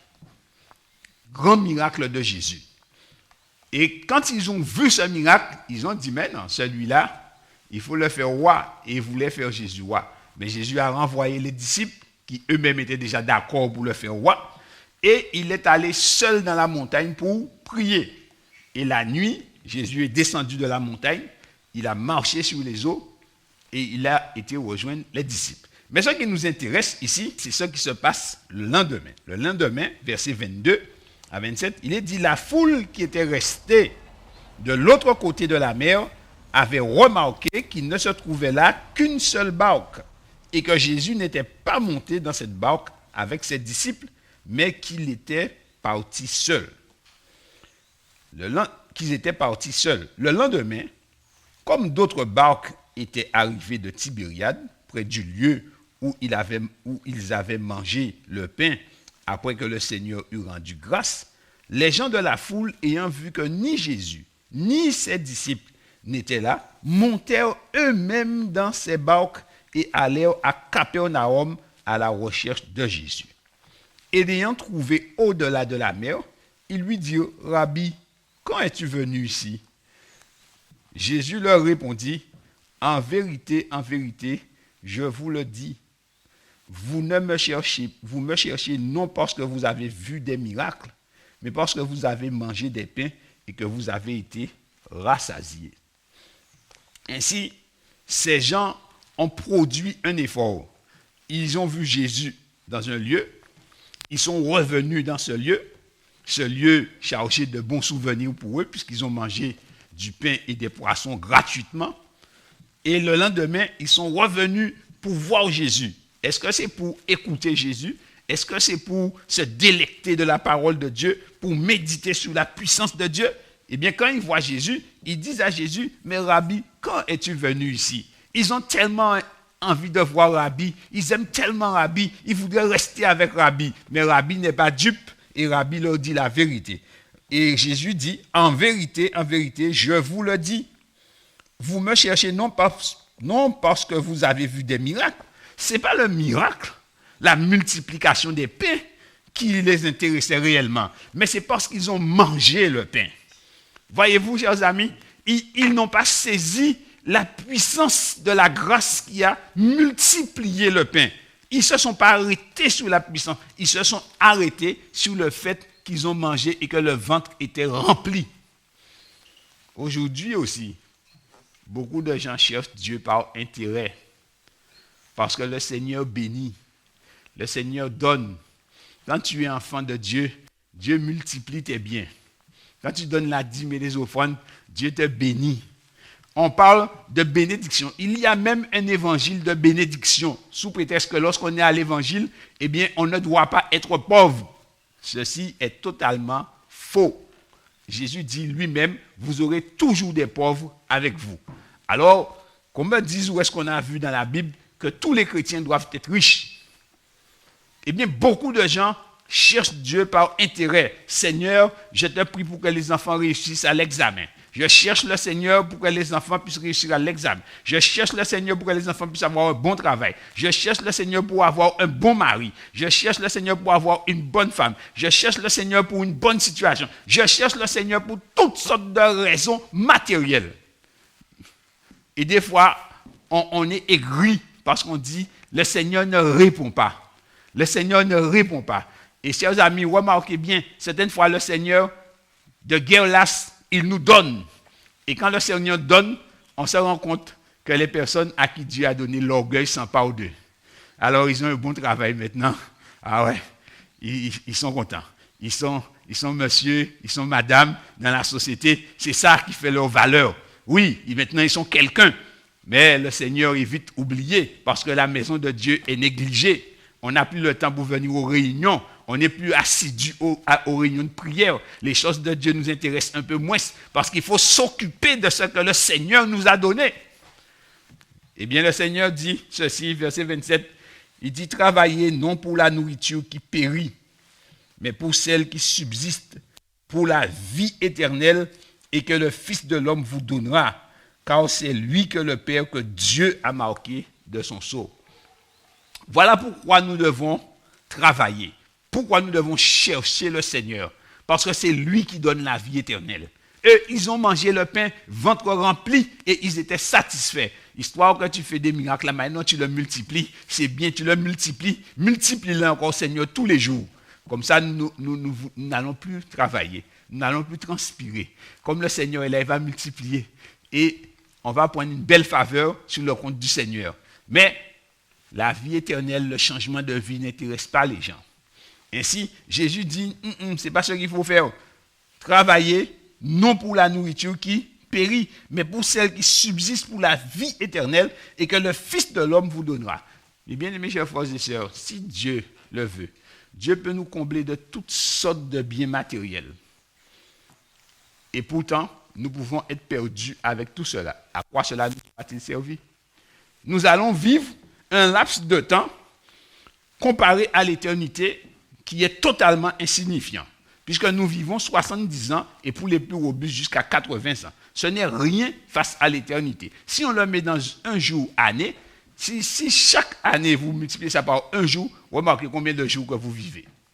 Ainsi, Christ dirige notre esprit pour que nous puissions non pas le chercher par intérêt, mais que nous le cherchions par amour de la vérité. Jésus dit dans Matthieu 6,33, cherchez premièrement le royaume et la justice de Dieu, et toutes ces choses vous seront données par-dessus. Donc, nous devons chercher le Seigneur, non pas par intérêt. Donc, ça, c'est une mauvaise manière de chercher le Seigneur. Nous devons le chercher, mais nous ne devons pas le chercher par intérêt. Troisième mauvaise manière, c'est que nous pouvons le chercher avec de mauvais desseins. Dans Jean chapitre 18, versets 4 à 5, Jean 18, versets 4 à 5, il s'agit de, lorsque l'on vient arrêter Jésus dans le jardin de Gethsémané, et Jésus pose une question. Jésus, sachant tout ce qui devait lui arriver, s'avança et leur dit, « Qui cherchez-vous? Qui cherchez-vous » Ils lui répondirent, « Jésus de Nazareth. » Jésus leur dit, « C'est moi. » Et remarquez, et Judas qui le livrait était avec eux. Donc ce n'était pas une bonne compagnie. Ils n'étaient pas venus avec un bon dessein. Ils sont venus à Jésus, mais avec un mauvais dessein et accompagnés avec un traître. Donc quand nous venons à Jésus, nous devons sonder notre cœur et examiner notre mobile. Ils sont venus avec l'idée de faire du mal à Jésus. Ils sont venus chercher Jésus avec l'idée de lui faire du mal, de lui causer du tort. Certaines personnes viennent à l'église, ils viennent avec l'idée de mauvaises pensées. Et ils cherchent Jésus avec de mauvais mobiles. Et ils veulent ainsi faire du tort aux enfants de Dieu. Parce que là, ils sont venus chercher Jésus, mais c'est pour le livrer à une tribulation. Alors, si nous cherchons Jésus, nous devons examiner notre cœur, puisque eux, ils ont trouvé Jésus. Mais quand ils ont trouvé Jésus, ils n'ont pas fait de bonnes choses à Jésus. Verset 7, Jésus leur demanda de nouveau, « Qui cherchez-vous » Et ils dirent, « Jésus de Nazareth. » Les amis, Jésus a le pouvoir d'arrêter quiconque a de mauvaises idées, de mauvaises pensées. Remarquez, lorsque Jésus leur avait demandé la première fois, « Qui cherchez-vous » Lorsque Jésus leur dit, « C'est moi », verset 6, ils reculèrent et tombèrent par terre. Donc, Christ a le pouvoir et la puissance sur toute autorité, toute domination. Et si Jésus le voulait, il aurait pu appeler 12 légions d'anges à l'instant. Et ces hommes auraient été terrassés. Un ange de Dieu a tué 250 000 soldats en une seule nuit. Alors si Jésus avait appelé 12 légions d'anges, eh bien, il n'y aurait pas eu assez de personnes là pour que les anges puissent travailler. Voyez-vous, mais Christ ne l'a pas fait. Quand nous venons avec de mauvais desseins à Jésus, eh bien, au lieu de nous terrasser, Jésus nous montre le mauvais dessein, mais il nous laisse aussi accomplir notre dessein, de manière à ce que nous-mêmes, nous puissions nous rendre compte et qu'au jour du jugement, que nous n'ayons pas d'excuses. Voilà ce que Jésus fait. Donc quand nous nous approchons avec de mauvais desseins, Christ va nous montrer le mauvais dessein, car il connaît toutes choses. Mais après, il se laisse faire. Mais cela ne tourne pas à notre avantage. Donc, mauvaise manière de chercher Jésus, par simple curiosité, par intérêt, et venir aussi avec de mauvais desseins. Maintenant, s'il y a de mauvaises manières, mais il y a la bonne manière de chercher Jésus. Alors, comment chercher Jésus? Parce que même ceux qui le cherchent de mauvaise manière l'ont trouvé. Alors, Proverbe 2, verset 4, Proverbe 2, verset 4, nous dit comment le chercher. Proverbe 2 et le verset 4. Et là, ça doit nous intéresser au plus haut point. Proverbe 2 et le verset 4. Il est dit, si tu la cherches comme l'argent, si tu la poursuis comme un trésor. Donc, il nous est dit ici que nous devons chercher Dieu comme l'argent. Et nous devons le poursuivre comme un trésor. Rappelez-vous ces hommes qui sont dans la boue et en train de chercher de l'or, ceux qui sont sous la terre, dans les mines, en train de creuser les entrailles de la terre. Certains sont sous la mer, en train de chercher des trésors. Eh bien, il dit, si tu cherches Dieu comme cela, comme l'argent, et que tu le poursuis comme un trésor, eh bien là, tu es sûr de le trouver. Là, tu es sûr de trouver Dieu. Donc, lorsque l'on fait ce genre de recherche, on n'est pas préoccupé par autre chose. On va dormir, on pense au trésor. On se lève, on pense au trésor. Quand on n'a pas à manger, on pense au trésor, plus qu'au repas. Les amis, le trésor devient une idée fixe. Donc, quand nous allons chercher Dieu avec cette intensité et cette ardeur, alors à ce moment-là, nous allons trouver Dieu. Il faut chercher Dieu comme l'argent, comme un trésor, comme l'homme cherche l'or. Et pour pouvoir imaginer cela, deuxième point, eh bien, le texte de Jérémie, chapitre 29 et le verset 13, nous dit de manière plus explicite encore, Jérémie 29, verset 13, ce qui suit, il est dit, vous me chercherez et vous me trouverez si vous me cherchez de tout votre cœur. Je me laisserai trouver par vous, dit l'Éternel. Ainsi, nous avons l'assurance que si nous cherchons Dieu, mais de tout notre cœur, c'est-à-dire avec toutes nos pensées, toute notre force, et produisant un effort sérieux et véritable et sincère, alors Dieu dit, je me laisserai trouver par vous. Les amis, Moïse voulait chercher Dieu et il a trouvé Dieu. Tous ceux qui veulent chercher Dieu, ils vont trouver Dieu. Dans Jérémie 15, versets 18 à 19, Jérémie 15, versets 18 à 19, toujours pour étayer le fait de chercher Dieu de tout son cœur, voici ce qui est arrivé au prophète Jérémie. Le prophète Jérémie dit à Dieu ceci. Alors, remarquez déjà au verset 11, il dit, l'Éternel dit, certes, tu auras un avenir heureux. Certes, je forcerai l'ennemi à t'adresser ses supplications au temps du malheur et au temps de la détresse. Mais c'est ce que Dieu lui a dit. Il sera heureux, ses ennemis vont le supplier, donc il est tout content. Mais ce n'est pas ce qui se passe, parce que lui, il est en difficulté. Alors, au verset 18, il dit à l'Éternel, pourquoi ma souffrance est-elle continuelle? Pourquoi ma plaie est-elle douloureuse et ne veut-elle pas se guérir? Dieu lui dit, tu seras heureux, tes ennemis vont se prosterner devant toi. Et Jérémie, ce n'est pas ce qu'il voit du tout. Au contraire, eh bien, c'est lui qui est en difficulté. Et donc, il dit à Dieu, mais tu m'as parlé de bonheur, mais moi, là, maintenant, là, c'est souffrance que je vois. Il dit, ma souffrance, je souffre, et ce n'est pas pour dire que c'est quelque chose qui est ponctuel. Il dit, ma souffrance est continuelle. Ça veut dire que là où on est dormi, on a souffert. Là où on est levé, on a souffert. On a souffert à midi, on a souffert à minuit, on a souffert l'après-midi, on a souffert le matin. Ma souffrance est continuelle. Il dit, pourquoi ma plaie est-elle douloureuse et ne veut-elle pas se guérir? Vous savez, avant Guadeloupe, on disait que les gens ont un bobo éternel. C'est que tu as une plaie à la jambe et ça ne guérit pas même. Tout ce qu'on a déjà mis dessus, ça ne guérit pas.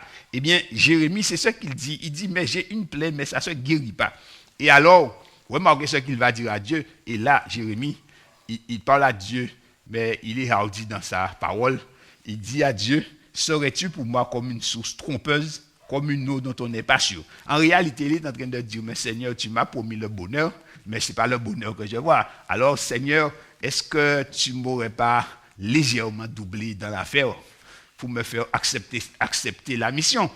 Et remarquez, l'Éternel n'est pas fâché qu'il dise ça. Parce qu'il se demande, est-ce que vraiment il a suivi l'Éternel dans cette affaire et ce qu'il attendait, ce n'est pas ce qu'il voit. Remarquez ce que l'Éternel est en train de lui dire. L'Éternel lui dit, c'est pourquoi ainsi parle l'Éternel. Si tu te rattaches à moi, je te répondrai et tu te tiendras devant moi. Ah, si tu sépares ce qui est précieux de ce qui est vil, tu seras comme ma bouche. C'est à eux de revenir à toi, mais ce n'est pas à toi de retourner vers eux. Voyez-vous, les promesses de Dieu sont certaines et véritables. Mais le prophète, tout en étant prophète, eh bien, il se détache de l'Éternel tout doucement. Parce que la charge est lourde et difficile. Mais Dieu lui dit, Jérémie, moi, je n'ai pas de problème pour maintenir ce que je t'ai dit. Mais il dit, mais toi par contre, tu dois te rattacher à moi. Se rattacher, c'est s'attacher à nouveau. Il dit, et quand tu vas t'attacher à nouveau, je vais te répondre et tu vas te tenir devant moi. Ça veut dire que tu seras en ma présence, l'objet de ma faveur. Et Dieu lui dit, mais tu as aussi un travail à faire. Il dit, tu dois séparer ce qui est précieux de ce qui est vil. Donc, tu dois faire un tri dans ta vie. Tu dois examiner ta vie. Et il est prophète de l'Éternel. chers frères et sœurs. Il est prophète de l'Éternel. Mais là, l'Éternel lui dit, tu veux chercher Dieu, eh bien, il faut faire un tri. Il faut séparer. Mes frères et sœurs, nous allons dire que nous sommes adventistes du 7e jour. Nous ne pouvons pas manger cochon, nous ne pouvons pas boire alcool, nous ne pouvons pas danser, nous ne pouvons pas faire tout ça. Donc, nous, bon. C'est pas ça, c'est pas comme ça. Dieu dit, il faut causer encore. Le cœur de l'homme est tortueux, il est méchant par-dessus tout. Donc, l'Éternel dit, il faut nettoyer. Maintenant, qu'est-ce qui reste à nettoyer? Eh bien, l'orgueil, l'égoïsme, la propre suffisance, le désir d'être exalté, le désir de dominer, eh bien, toutes ces choses-là, eh bien, l'Éternel dit, il faut les enlever, il faut mettre tout ça dehors, il faut nettoyer la maison pour que l'Éternel puisse habiter en grand dans la maison. Et là, l'Éternel dit, ceci, quand tu vas faire tout cela, il dit, tu seras comme ma bouche. Donc, quand tu vas parler, je pourrai m'exprimer au travers de ta bouche. Et Dieu dit, par contre, ce n'est pas à toi de revenir à eux. Ce n'est pas à toi de retourner vers le monde et vers ceux qui ont abandonné Dieu.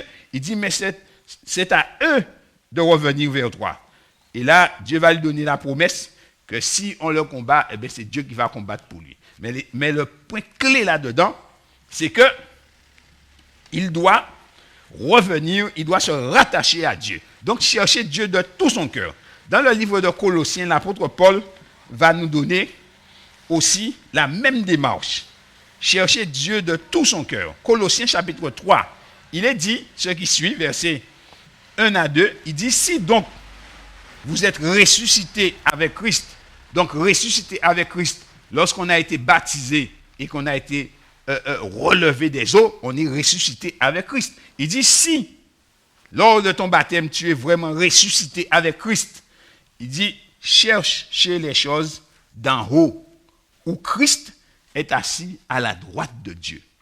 Donc, ce qui doit nous intéresser en cherchant Dieu, ce sont les choses où Christ se trouve. Maintenant, qu'est-ce que Christ fait là-haut? Christ plaide pour nous. Christ est en train d'effacer les péchés de son peuple maintenant. Donc, notre centre d'intérêt suprême doit être l'activité de Christ dans le sanctuaire céleste, surtout dans ces derniers jours, chers amis. Déjà, avec le corona, nous avons déjà une annonce, chers frères et sœurs, de ce qui va arriver. Alors maintenant, nous devons d'autant plus chercher Dieu, parce que du jour au lendemain, eh bien, nous allons nous retrouver tout seuls.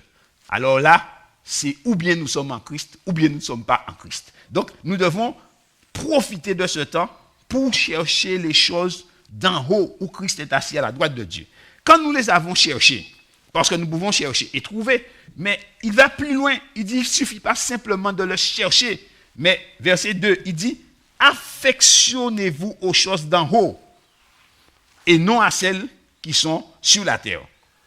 Pourquoi il faut s'affectionner aux choses d'en haut? Parce que nous pouvons, comme les curieux qui suivaient Jésus, voir le miracle, ou bien ceux qui ont mangé le pain, et dire, oh, mais c'est comme ça, alors, oh, putain, l'Éternel là, pas mauvais, hein? Et puis on a fini avec ça.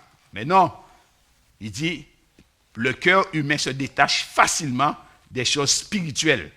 Alors, il faut s'affectionner, il faut prendre le temps de méditer, il faut prendre le temps de prier, il faut prendre le temps d'examiner les choses de manière à ce que Satan ne vienne pas enlever tout cela dans notre esprit et que nous, finalement, nous ne nous retrouvions comme de simples porteurs de Bible et que nous venions à l'église, nous repartons chez nous, nous venons à l'église, nous repartons à l'église jusqu'à ce que nous allons mourir et qu'on va faire un bel enterrement pour nous et on dira que nous sommes sauvés alors que nous étions complètement déconnectés de Jésus-Christ. D'accord? Mais Christ veut que nous soyons connectés en réalité. Si nous venons dans la maison de Dieu, si nous servons Dieu, c'est parce que nous voulons être avec Jésus. Donc nous travaillons pour être avec Jésus-Christ. Ainsi, il dit, cherchez les choses d'en haut et affectionnez-vous aux choses d'en haut et non à celles qui sont sur la terre. Les amis, nous devons utiliser les choses de la terre, mais notre affection doit se trouver là-haut. De sorte que si nous devons laisser les choses de la terre, eh bien que les choses de la terre ne deviennent pas un fardeau pour nous. Troisième point, après avoir cherché Dieu comme l'or et l'argent, le chercher de tout son cœur, s'affectionner, il est dit, nous devons chercher Dieu avec foi. Hébreux 11, verset 6. Hébreux 11 et le verset 6. Il est dit ce qui suit, un texte qui est très connu. en ce qui concerne la foi, il est dit, or, sans la foi, il est impossible de lui être agréable. Car il faut que celui qui s'approche de Dieu croit que Dieu existe et que c'est lui qui récompense ceux qui le cherchent. Voyez-vous, si tu ne crois pas que Dieu existe, mais tu ne vas pas le chercher. C'est quelque chose de mathématiquement simple.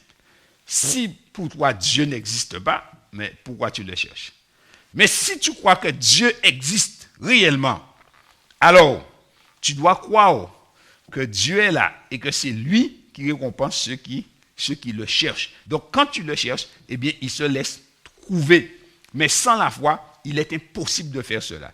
Au verset 5, Enoch, lui le 7e homme, est cité en exemple. Il est dit, c'est par la foi qu'Enoch fut enlevé pour qu'il ne vit point la mort et qu'il ne parut plus parce que Dieu l'avait enlevé. Car avant son enlèvement, il avait reçu le témoignage qu'il était agréable à Dieu. Or, sans la foi, il est impossible de lui être agréable. Pourquoi Enoch était agréable à Dieu? Parce qu'il avait la foi. Parce qu'il croyait que Dieu existait.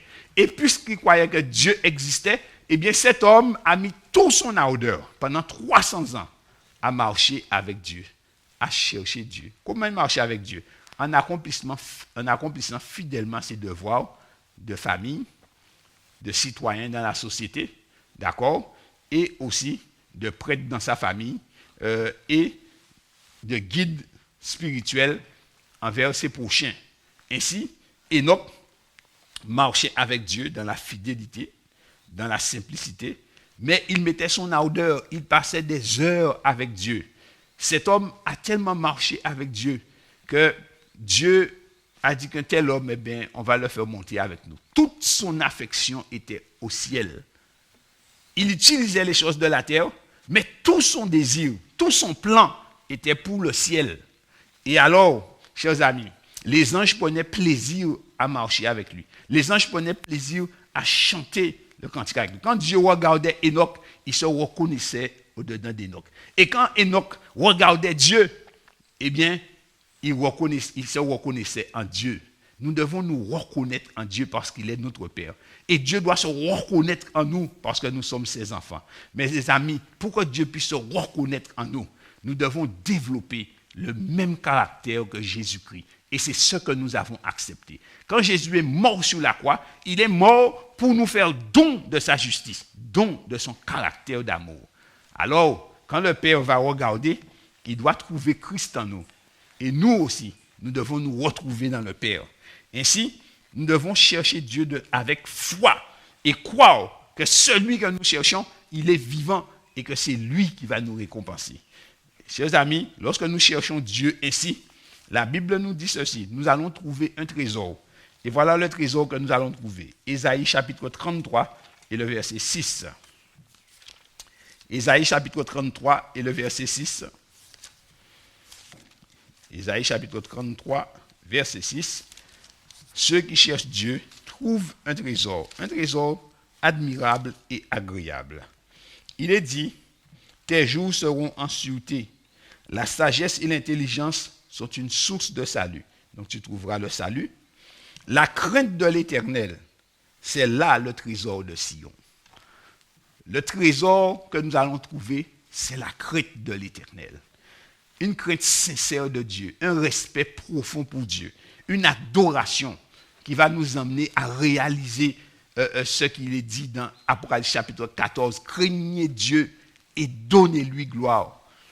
Et adorez celui qui a fait le ciel, la terre, la mer et les sources d'eau. Vous voyez, c'est le même message. Celui qui cherche Dieu, il ne peut pas aboutir à autre chose qu'à l'adoration de Dieu. Une adoration en harmonie avec les lois de Dieu.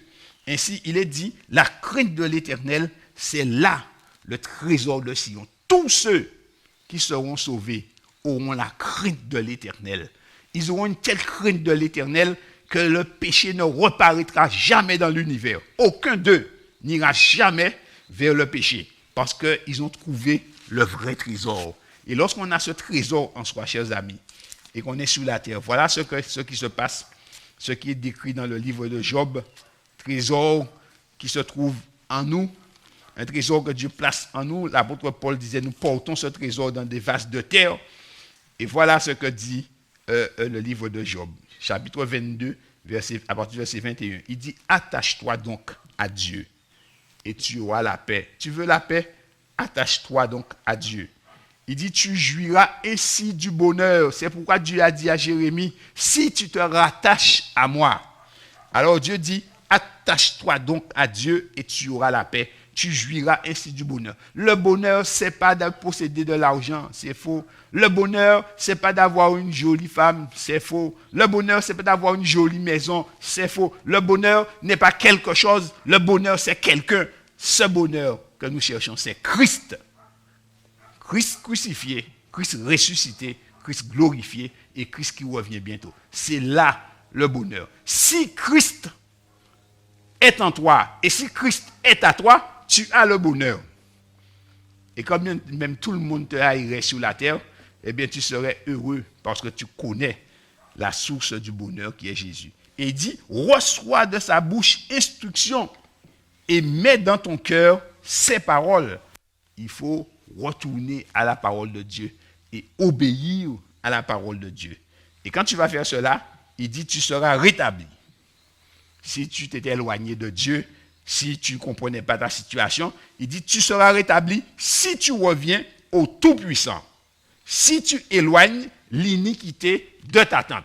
Vous voyez, on revient, il y a un examen qui doit se faire, un examen personnel et une mise à côté de ce qui déplaît à l'Éternel, afin que l'Esprit de Dieu puisse se mouvoir totalement dans tous les méandres de notre être. Et alors, Dieu dit ce qu'il faut faire. Il dit, jette l'or dans la poussière, l'or d'Ophir parmi les cailloux des torrents. L'or d'Ophir était parmi les plus précieux de la terre, pur. Et alors, cet or-là, eh bien, attisait la convoitise de beaucoup. Mais Dieu dit, mais si tu as l'or d'Ophir, ce n'est rien, jette ça parmi les cailloux des torrents. Qu'est-ce que ça veut dire? Il dit, ne laisse pas les biens matériels prendre la priorité sur la connaissance de Dieu. Il dit, quand tu vas faire ça, et tu vas les placer à leur juste place, et placer Dieu sur le trône de ton cœur, il dit, et le Tout-Puissant sera ton or, ton argent, ta richesse.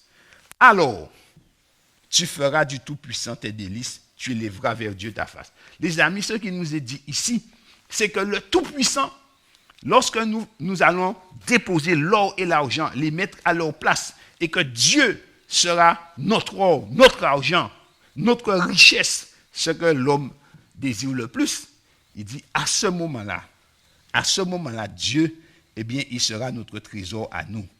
Il dit, alors, à cet instant, tu feras du Tout-Puissant tes délices, tu élèveras vers Dieu ta face, tu le prieras, et il t'exaucera, et tu accompliras tes vœux. Voilà ce que nous voulons, que quand nous prions que Dieu nous exauce. Il dit, si nous faisons cela, Dieu va nous exaucer.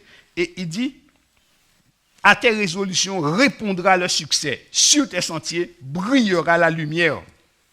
Et comme nous sommes sur une terre à problème, lorsqu'il y aura des problèmes, vienne l'humiliation, tu prieras pour ton relèvement. Dieu secourt celui dont le regard est abattu. Dieu va te secourir, il va te délivrer parce que tu l'as cherché et qu'il est ton ami et qu'il marche avec toi. Et au verset 30, il est dit, il délivrera même le coupable qui devra son salut à la pureté de tes mains. Chers amis, Dieu nous dit de chercher Dieu, de le chercher de tout notre cœur. Et Dieu dit, je n'ai point parlé en cachette. Dieu s'est montré sur le Sinaï. La trompette a sonné. Chers amis, il y a eu des tremblements de terre, le feu qui est venu, et Dieu a parlé, et tout Israël a entendu la voix de Dieu. Des milliers de personnes dans le désert, ils entendent tous la voix de Dieu, ils voient tous la manifestation de Dieu. Dieu se montre en grand, colonne de nuée le jour, colonne de feu la nuit, la mer rouge qui s'ouvre. Dieu parle librement à son peuple. Dieu parle à Moïse face à face comme un homme parle à son ami. Dieu dit, moi je n'ai pas parlé en cachette, je suis l'Éternel et il n'y en a point d'autre. Il dit, je n'ai pas dit à la postérité de Jacob, cherchez-moi vainement. Si vous me cherchez, vous me trouverez. Bien-aimés chers frères et sœurs, le message de ce matin nous invite à chercher l'Éternel. Nous sommes en des temps troublés, en des temps difficiles. Nous sommes dans les derniers temps. C'est maintenant que nous devons chercher l'Éternel. C'est maintenant que nous devons nous rattacher si nous étions détachés. C'est maintenant que l'Éternel doit devenir notre or, notre argent, ce qui nous est le plus précieux. C'est maintenant qu'il doit devenir notre délice. Dieu nous appelle à cela. Dieu nous appelle à une recherche sincère, une recherche par amour de la vérité. Et alors, Dieu nous donnera le trésor le plus précieux, la crainte de l'Éternel. Il est dit de Jésus, il respirera la crainte de l'Éternel. Ce que je vous souhaite en ce matin, c'est que vous arriviez comme Christ à respirer la crainte de l'Éternel parce que vous l'avez cherché. Que Dieu bénisse chacun et qu'il aide chacun à entrer dans cette dimension avec lui. Cherchez l'Éternel et vous me trouverez. Et si vous me cherchez de tout votre cœur, je me laisserai trouver par vous. Que Dieu bénisse chacun et que Dieu bénisse son Église qui le cherche. Nous allons prier ensemble. Notre bien-aimé Père Céleste, nous voulons te dire merci de ce que nous, pauvres humains, tu nous invites à te chercher, toi, le grand Dieu éternel et tout-puissant. Seigneur, tu dépasses notre entendement. Et les plus sages, les plus intelligents d'entre nous, Seigneur, eh bien, ils sont, Seigneur, totalement des ignorants devant ta face. Parce que, Seigneur, tu es au-delà de toute connaissance et de toute intelligence. Tout ce que tu nous donnes, c'est par grâce, Seigneur. Tout ce que tu fais pour nous, Seigneur mon Dieu, c'est par pure bonté et pardon. Car nous ne méritons absolument rien.